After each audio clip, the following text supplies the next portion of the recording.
మరి ఇటు పక్కకు ఉన్నటువంటి పోలీస్ మిత్రులకు కూడా విజ్ఞప్తి చేస్తున్నాం, ప్రజాస్వామ్యంలో అందరికి కూడా హక్కు ఉంటది.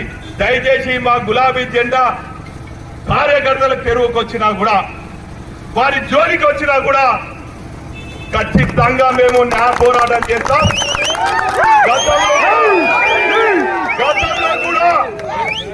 గతంలో కూడా మేము అధికారం ఉన్నప్పుడు అన్ని పార్టీలకు స్వేచ్ఛ ఇచ్చినాం బిడ్డ. ఈ రోజు మా గులాబీ శ్రేణుల తెరువు ఎవ్వరు వచ్చినా కూడా ఖబర్దార్ అని చెప్పేదానికి ఇక్కడ రావడం జరిగింది.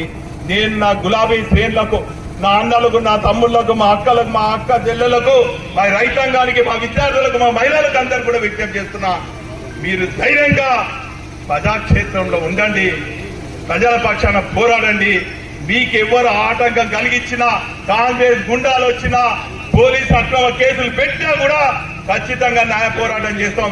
మీ పక్షాన ఉప ఎన్నికల్లో గులాబీ జెండా ఎగిరేసే వరకు కూడా నిద్రాహారాలు మాని మీ వెంటే ఉంటాను. గతంలో కూడా ఇక్కడ ఉప ఎన్నికలు వస్తే మీ వెంట ఉన్నాను.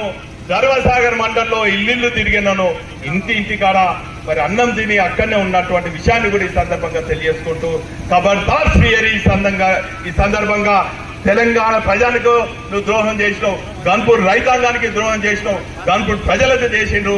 ఈ రోజు గన్పూర్ ప్రజలు ఎప్పుడు ఎన్నికలు వచ్చినా కూడా నీకు శాశ్వతంగా రాజకీయ రిటైర్మెంట్ ఇవ్వబోతున్నటువంటి విషయాన్ని ఈ సందర్భంగా రాజన్న పాదయాత్ర విజయవంతం చేయాలని కూడా ఈ సందర్భంగా తెలియజేసుకుంటూ సెలవు తీసుకుంటారు. జై